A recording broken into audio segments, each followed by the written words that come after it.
चलो जी, chapter number 4, contingent assets, contingent liabilities. Clear? तो क्या पढ़ना बेटा इस चैप्टर में हमने?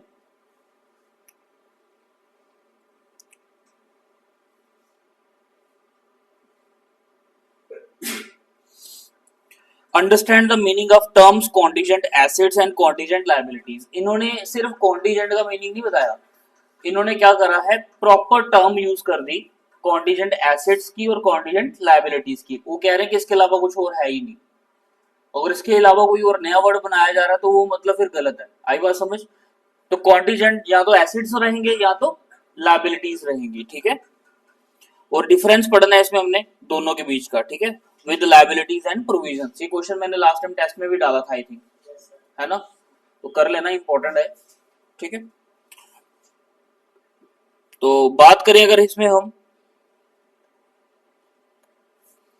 कॉन्टीजेंट एसेट्स क्या रहते हैं। A possible asset arises from the past events and their existence will be confirmed only after occurrence or non-occurrence of one or more uncertain future events। किसी पुरानी चीज को देखकर आगे जो फ्यूचर में मतलब हमारी चीजें हो जाए, अकरेंस या नॉन अकरेंस रहे, अनसर्टेन ही कह लो आप, तो लेकिन ये चीज पास्ट में कोई चीज है, फॉर एग्जाम्पल आपका कोई चीज बिजनेस में इन्वॉल्व है, उस वजह से ही कॉन्टीजेंट बनेगी। ऐसा नहीं होगा कि मतलब उसके साथ रिलेट ही नहीं है, कोई अचानक से सब चीजें सामने आ गई। आई बात समझ? तो अचानक से जो चीज सामने आ जाएगी वो कभी भी कॉन्टीजेंट नहीं होगी, कोई ना कोई उसका रिलेशन जो रहेगा वो पास्ट में रहेगा। इसलिए इन्होंने बोला है a possible asset. Possible asset होता है जो है, ठीक है, जो हमारे पास एसेट्स पड़ी हैं, arises from the past events. कहां से राइज हुई? पुराने कोई इवेंट से। ठीक है, and there existence will be confirmed. उसकी एग्जिस्टेंस कब कंफर्म होगी? जब उसकी अकरेंस और नॉन अकरेंस ऑफ वन और मोर अनसर्टेन फ्यूचर इवेंट्स में रहेगी। ठीक है, वैसे ही इसकी इसको ऐसे ही याद करना है, इसलिए मैं इसको हैश कर रहा हूं। ठीक है, समझ आ गया?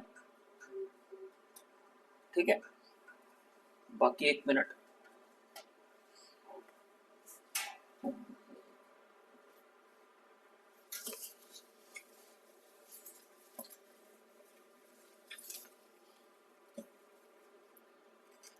आज ये वाला भी खत्म हो जाएगा हमारा चैप्टर, ये वाला टॉपिक भी खत्म कर देंगे हम।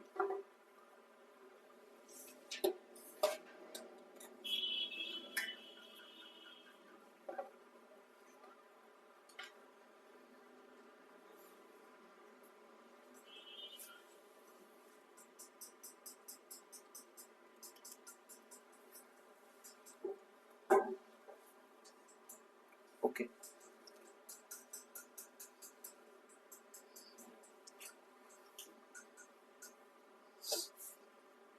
तो लाइबिलिटी की बात कर लेते हैं। लाइबिलिटी क्या है? वही वाली बात, कोई पुराना डेप्ट होगा पास्ट में। ठीक है, अ पॉसिबल ऑब्लिगेशन। ऑब्लिगेशन आपको पता है, एक्नॉलेजमेंट ऑफ डेप्ट, है ना? Arising from the past events and may arise in future depending on the occurrence and non occurrence of one और मोर अनसर्टेन फ्यूचर इवेंट। एक या एक से ज्यादा फ्यूचर इवेंट्स में वो दिखे तो उसको बोलेंगे कॉन्टीजेंट लायबिलिटी। कि कोई चीज सामने पेश आ गई, हमारे सामने कोई चीज सामने आ गई, ठीक है, लेकिन उसका जो रिलेशन है वो पास्ट में था। ठीक है, एग्जाम्पल देखते हैं।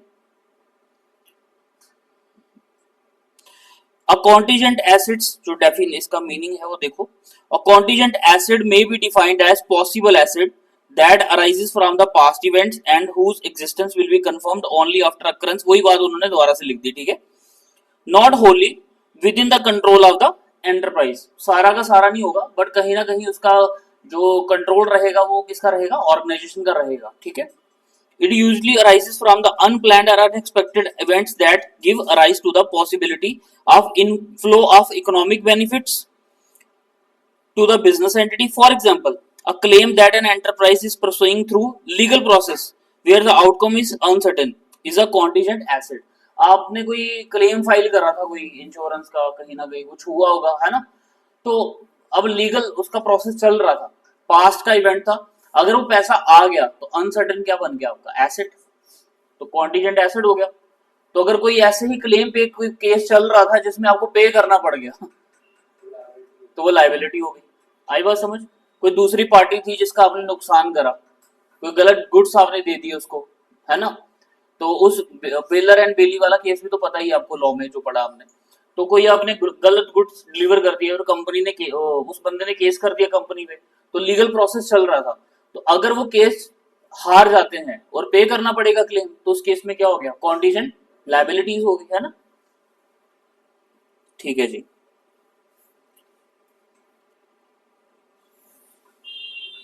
इसको अपने अकॉर्डिंगली कोई 5-6 पॉइंट्स 6 पॉइंट्स में याद कर लेना, अपनी मर्जी से आपकी कोई भी लाइंस आप ले सकते हो जो आपको इजी लगती हैं, बट डिफरेंट होनी चाहिए, थोड़ी इंटरेस्टिंग लाइंस होनी चाहिए जब आप नोट्स बनाओगे उसके लिए। ठीक है, कॉन्टीजेंट लायबिलिटी, ये इंपॉर्टेंट है डेफिनेशन, इसको आप याद कर लेना, जो हमने ऊपर पढ़ी वही है।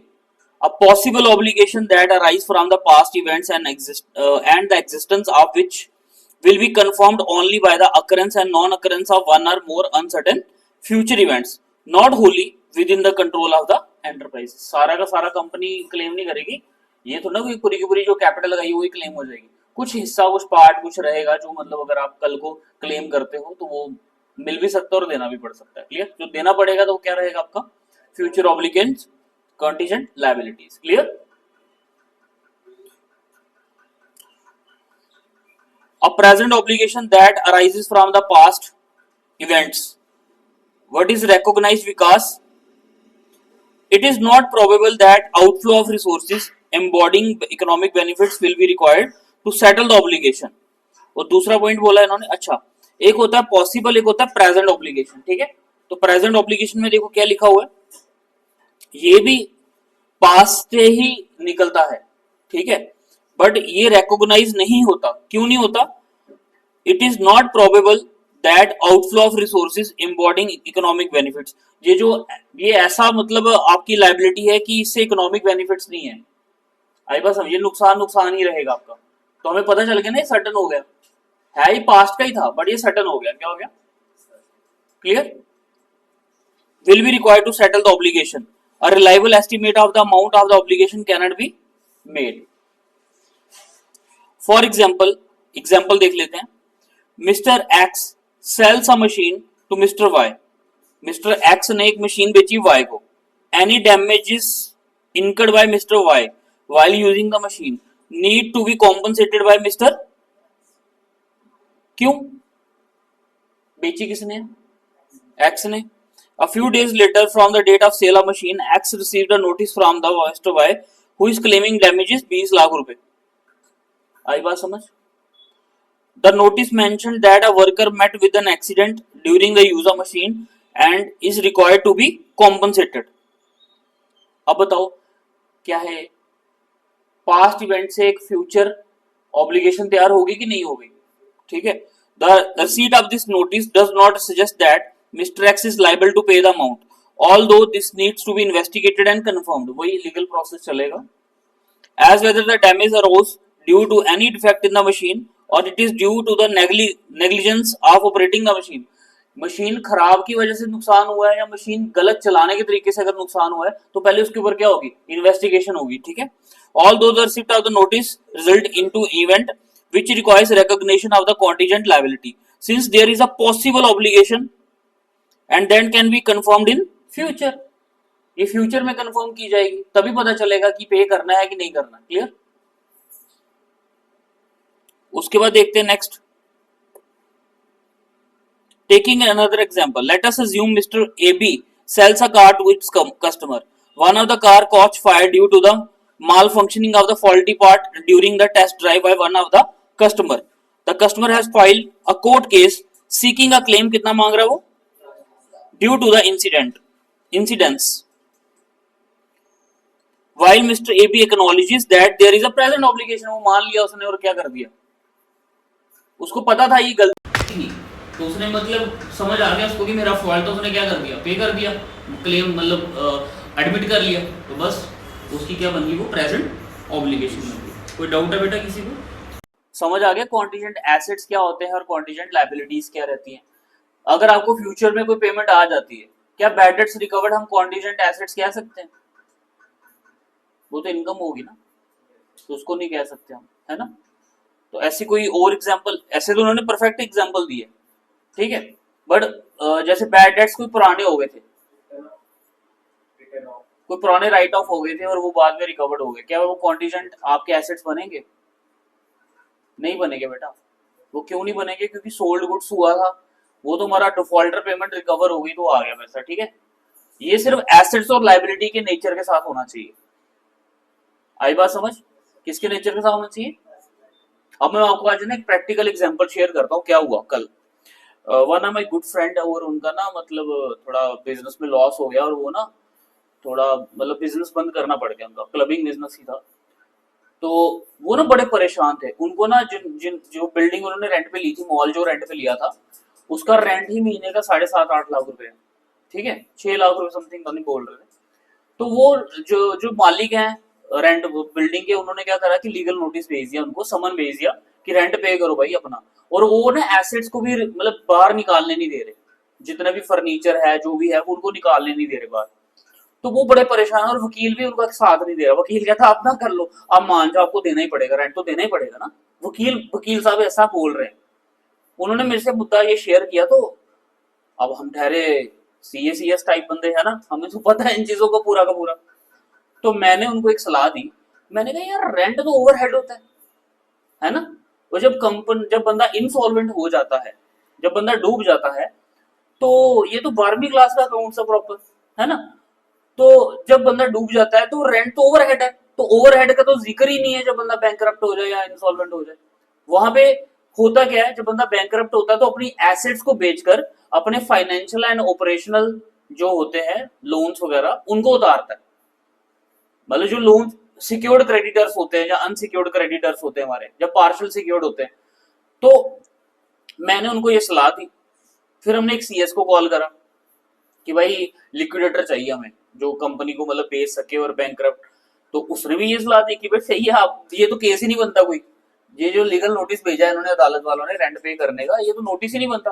आप अपने आप को बैंकरप्ट शो करो और आप करो, मतलब एसेट रिलीज करके अपनी लायबिलिटी पे कर दो, बाद में कुछ बचेगा तो वो देखा जाएगा। रेंट तो ओवरहेड है, उसको एसेट्स के अगेंस्ट रिलीज होता ही नहीं है, क्योंकि डिसोल्यूशन भी पढ़ा आपने। तो एसेट्स के बदले क्या होती है, लायबिलिटी पे होती है। तो लीगल में पढ़ाई भी बेटा ये है, सेक्शन 7 और सेक्शन 8 और एक सेक्शन 262 बताई थी उन्होंने कि भाई इस सेक्शन के अकॉर्डिंगली आप अपना क्लेम फाइल कर सकते हो। बात समझ आई पढ़ाई की कितनी हेल्प होती है। अगर वो सजेशन मैं ना बताता इनको, या मतलब ये चीज नहीं निकलती, तो सोचो वो तो ह्यूमिलिएट हो रहे थे कहीं ना कहीं उनसे, मॉल वालों से। वो तो रेंट मांग रहे थे, वो तो समन, वो तो हर महीने उनको तरीके पड़ रही है, कोर्ट जाना पड़ रहा है। समझ आ रही है? तो कभी कभी हमारे पढ़ाई जो हम करते हैं वो बड़ी हेल्पफुल होती है। आई बात समझ? अब पता चला कॉन्ट्रैक्ट एक्ट कितना हेल्पफुल होता है। एक गलती उनसे और हो गई, उन्होंने लॉकिंग पीरियड बड़ा ज्यादा ले लिया, 4 साल का 5 साल का। लीज का जो पीरियड होता है 1 साल का होना चाहिए लॉकिंग पीरियड, बट वो अब जिन्होंने पैसा 6-7 करोड़ लगाया 1 साल के लिए, तो लगाया ना, उन्होंने तो ज्यादा टाइम के लिए लगाया था, तो वो फिर उस चक्कर में नुकसान हो गया। तो ये सलाह दी उनको, तो देखो कितना बेनिफिट हुआ। आई बात समझ? तो ये नॉलेज ही होती है बेटा जो काम करती है। वो तो कह रहे थे कि भाई हम दे देंगे, समन भेजना शुरू हुए, तो रेंट का तो बनता ही नहीं कोई, रेंट का तो ओवरहेड्स का तो कोई तुक्का ही नहीं बनता। जब बंदा बैंकरप्ट होकर रेंट कहां से देगा, बिजनेस ही नहीं चल रहा। That expense which help in generating the revenue in future, it's not an obligation. आई बात समझ? अंग्रेजी समझ आई क्या बोला मैंने? वो खर्चा जिससे हम फ्यूचर रेवेन्यू कमाते हैं वो एक ऑब्लिगेशन नहीं हो सकता। तो रेंट कभी भी ऑब्लिगेशन नहीं है। तो ये चीज थी, ठीक है। चलिए करें आगे। फिर आगे इन्होंने बोला difference between contingent liabilities and liabilities. तो क्या बताओगे? लायबिलिटी आपको पता ही है, डेप्ट है ना, एक्नॉलेजमेंट ऑफ लोन, टेंशन, कर्जा, है ना। और कॉन्टीजेंट अचानक से आने वाला कर्जा कह सकते हो अभी, विपदा आपदा आ गई सामने, है ना। The distinction between liability and contingent liability is generally based on the judgment of the management. Judgment वही डिसाइड करना है कि इसको कॉन्टीजेंट करना है कि अब लोन लिया तो ये कौन सा है, लायबिलिटी है यार, पे करना है भाई, ठीक है। आपने लोन नहीं लिया बट आपके खाते में गलती से किसी ने मतलब केस फाइल कर दिया, कुछ ऐसा कर दिया, तो आपको पे करना पड़ रहा है किसी का पैसा थर्ड पार्टी को, तो वो क्या हो जाएगा, कॉन्टीजेंट बन जाएगा। The liability is defined as a present financial obligation.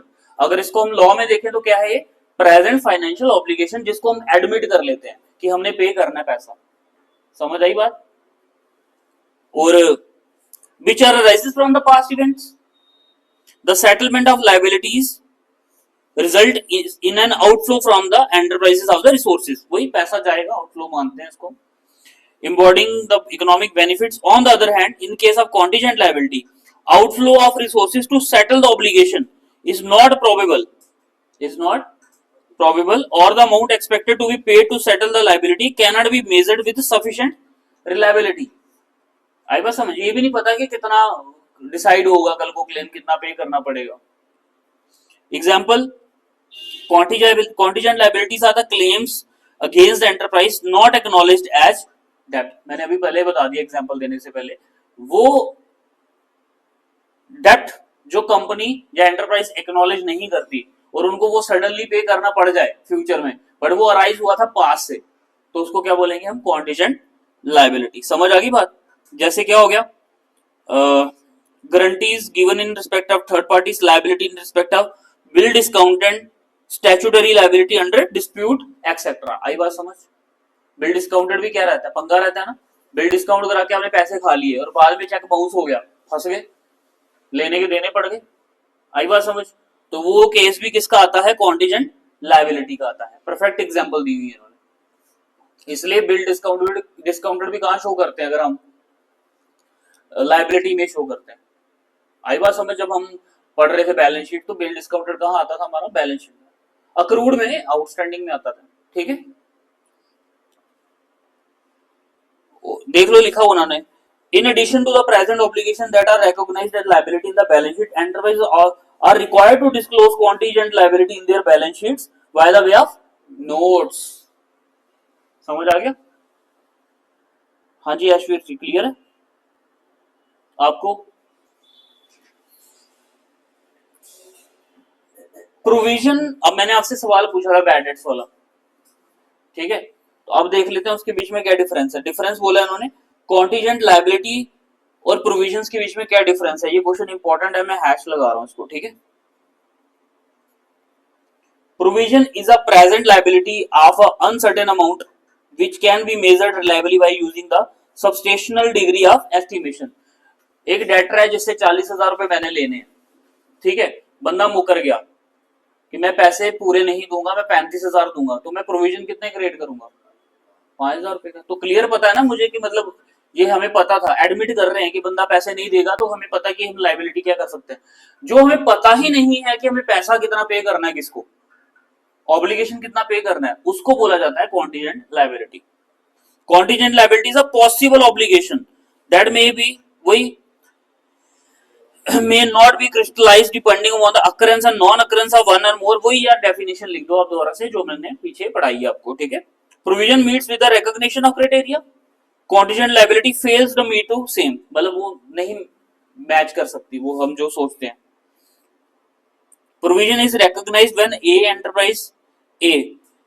Enterprise has a present obligation arising from the past event, और इधर क्या आ गया हमारा, present obligation that do not meet the recognition criteria, same point ऊपर वाला इन्होंने दोबारा लिख दिया। ठीक है, that settlement those of obligation will require outflow economic benefits और the amount cannot be reliable estimated। हम पता नहीं कर सकते कि कितना पैसा देना पड़ेगा कल को। कई बार देखा होगा आपने, बड़ी बड़ी कंपनी को 25,000 करोड़ का पेनल्टी देनी पड़ जाती है, कभी किसी को ये देना, कभी कभी वो कहते हैं कि वो सेफ्टी ब्रीच हुई है ना, जैसे एयर इंडिया ने सेफ्टी ब्रीच की थी तो उनको पेनल्टी लगी थी।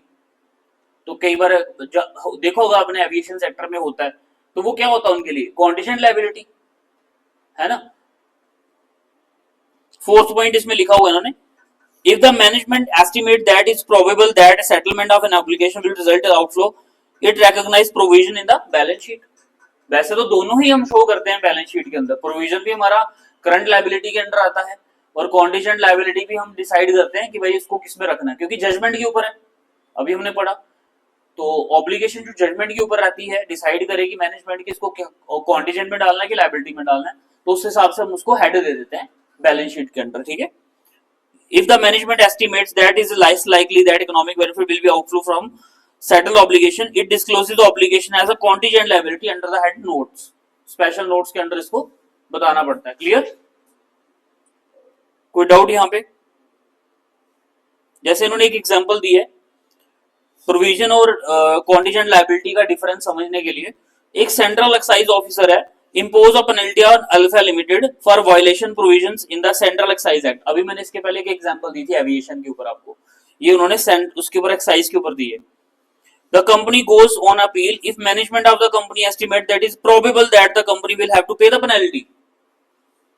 It recognize provision for liability। अगर वो मान लेती है कि हमसे गलती हुई है, हम एडमिट करते हैं, तो वो क्या डालना पड़ेगा उनको? Provision. On the other hand अगर मैनेजमेंट क्या करती है? एंटीसिपेट दैट द जजमेंट, देखेंगे जज क्या फैसला सुनाता है। Of the appellate authority will be its favour, अगर मतलब कंपनी का फेवर दे रही है वो, it is less likely that the company will have to pay penalty. It disclose obligation as a contingent liability instead recognise the provision for the same. Clear हो गया आपको? तो ये चैप्टर आपका हो गया कंप्लीट। ट्रू फॉल्स देख लेते हैं इसके हम, और फिर हम मजे में भाई चैप्टर 4 भी हमारा फिनिश हो गया।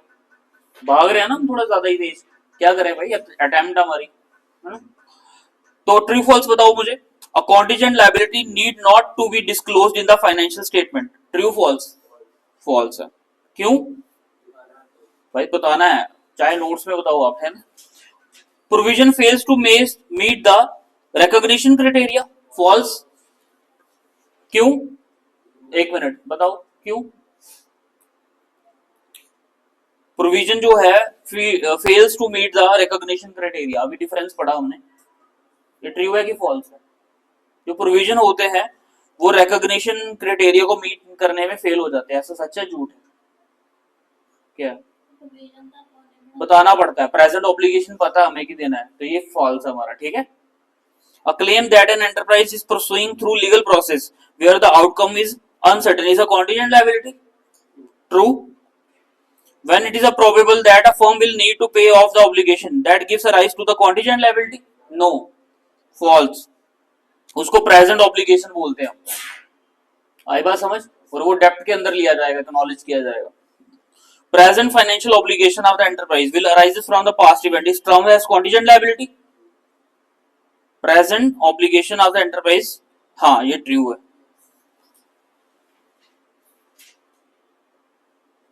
पक्का?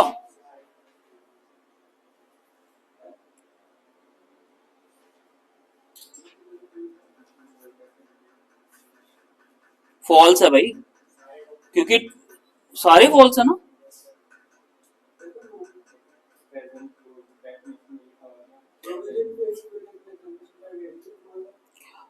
एक minute. The claim that an enterprise is pursuing through the legal process where the outcome is uncertain is a contingent liability. अच्छा, मतलब लायबिलिटी और एसेट्स के लिए उन्होंने बोला हुआ है ना कि पे करना पड़ेगा, तो इन्होंने लायबिलिटी पर्टिकुलर यूज कर लिया ना, इसलिए, है ना। अच्छा, कोई दिक्कत नहीं है।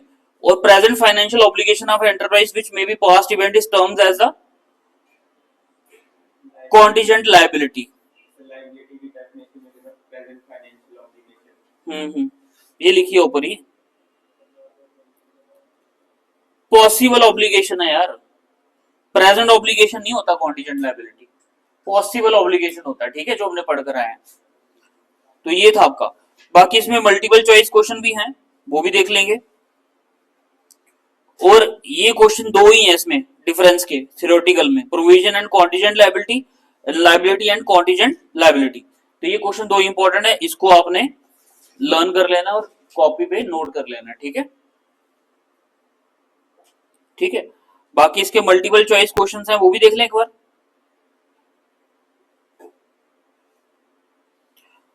Contingent assets usually arises from the unplanned and unexpected events that give a rise to outflow of economic event, both दोनों हो सकता है यार। कंटीजेंट एसेट्स की बात हो रही है तो इनफ्लो हुआ फिर, है ना, ये ठीक है। अच्छा, अगर एसेट ना लिखा होता तो फिर दोनों हो सकता था, है ना, ठीक है। If an inflow of economic benefits is probable, that as a contingent asset is disclosed in the financial statement, in the report of the approving authority, in case of company as corresponding approving authority, in case of any other enterprise, in the cash flow statement. क्या करेंगे इसको, किसमें show करेंगे, balance sheet में, balance sheet में show करेंगे इसको.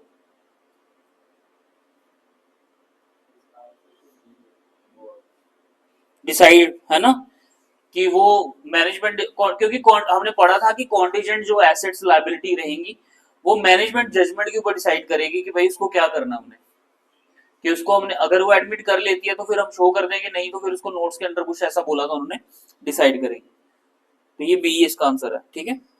In case of either outflow of resources to settle the obligation is not probable or the amount expected to be paid to settle the liability cannot be measured with sufficient reliability. क्या है ये,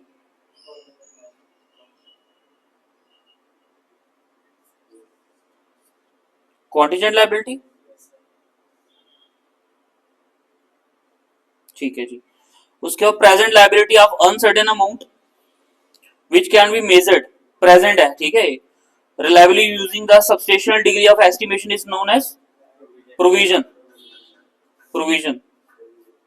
In the financial statements, contingent liabilities